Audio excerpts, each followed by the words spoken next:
You ever notice how some people decide who belongs before you even open your mouth? Yeah, welcome to Westfield High, where being a black girl in the cheer squad apparently meant you were ruining tradition. That's what Jake Morrison and his football buddies thought the day I made the team. What they didn't know, what they couldn't have imagined, is that my dad wasn't just a Navy SEAL, he was my coach too. And they just picked the wrong daughter to mess with. The gym was packed, that day nerves, perfume, hairspray, you could cut the tension with a knife. I stood third from the left, tried to keep my hands from shaking, heart hammering like a snare drum. Coach Peterson went down the list, name by name. Squeals, high fives, even some tears. And then, Zara Washington. You ever have your whole world shift in 1 second? Like your name opens a door and closes 20 others? That's what it felt like. I'd earned that spot. I knew it, but the looks I got? Half shock, half something uglier. I could already feel the ripples. From across the gym, Jake was watching me like I'd just scratched his car. His whisper to Tyler Knox was loud enough in spirit. This ain't over. It didn't take long for the games to start. My locker got jimmied open the next morning, nothing stolen, just messed with. Then came the Instagram post, with my name circled in red like a target. Caption: Guess Westfield's going woke. Comment piled and fast. Stuff like, real Eagle pride is dead, and there goes the neighborhood. Still, I smiled. Still went to practice. Still learned every formation, every 8 count, every smile through pain. Because my dad taught me early, when the system doesn't protect you, you learn to be your own shield. But that didn't stop them. They bumped me in the halls, left rotten food in my gym bag, slid notes into my locker that said, "Go back where you came from." And when I reported it, Principal Martinez gave me that tired, paper-pushing sigh. "Try to lay low," he said, "it'll blow over." Try to lay low.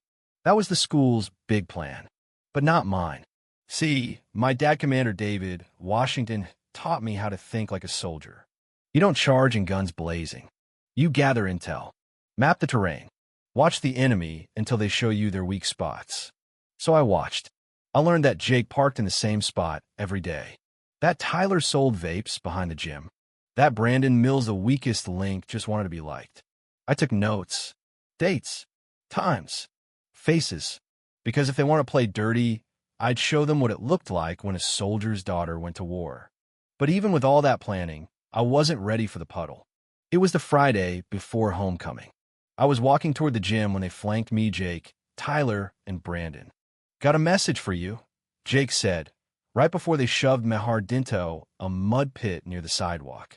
My uniform ripped, my skin burned, my pride buried 6 inches deep in wet dirt. I remember laying there, hearing them laugh. Tyler cracked, "Nice uniform." Jake added, "Maybe now you'll think twice about where you belong." That was it. I didn't cry, didn't scream. I just let the cold sink and memorized that feeling like a soldier memorizes coordinates. Because that night, I didn't just tell my dad what happened. I asked him to train me, not in sheer routines in warfare. And we trained.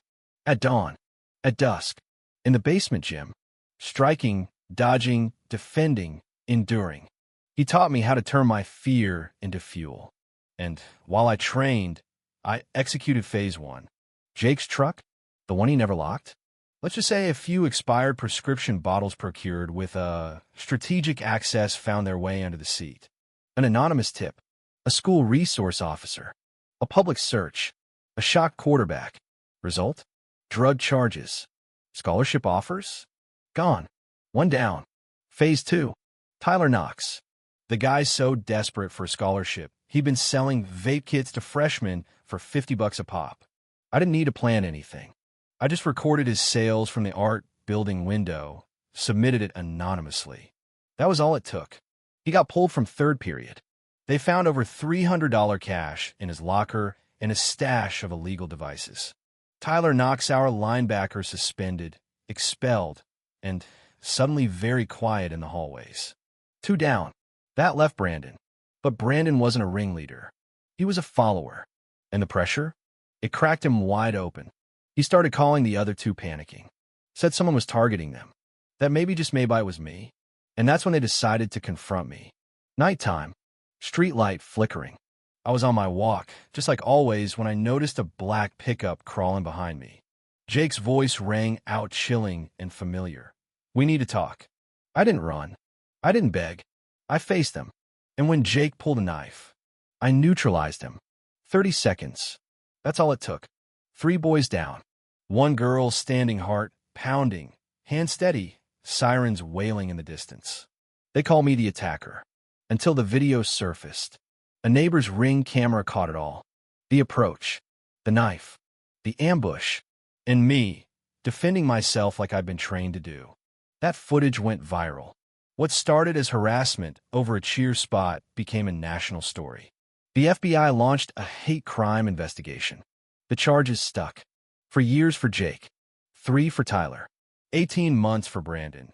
Because he cooperated and finally showed remorse. As for me, I didn't want a documentary deal. Didn't want to be a poster child. I just wanted to go to school without looking over my shoulder. But the world had other plans. News crews. Panels. Think pieces. And slowly, the school changed. New policies. New staff. Anonymous reporting systems. A new principal who asked me what I thought should happen next. And I told him, justice isn't just about punishment. It's about prevention. Now, I speak to students across the country. I help other girls document their stories. I got into Harvard with scholarship. My dad still trains me on weekends, not because I need it, but because it's ours now. A bond born from battle. So yeah, I made the cheer team. And I made damn sure that what happened to me would never happen to another girl in Westfield again. But let me ask you something. If someone tried to shove you into a puddle just for showing up, what would you do? Because I didn't just fight back. I won. Backhand index pointing right. What do you think about how Zara handled it? Was she right to fight back the way she did, or did she go too far? Drop your thoughts in the comments. I read everyone. And if you've ever stood up to injustice, big or small, I want to hear your story.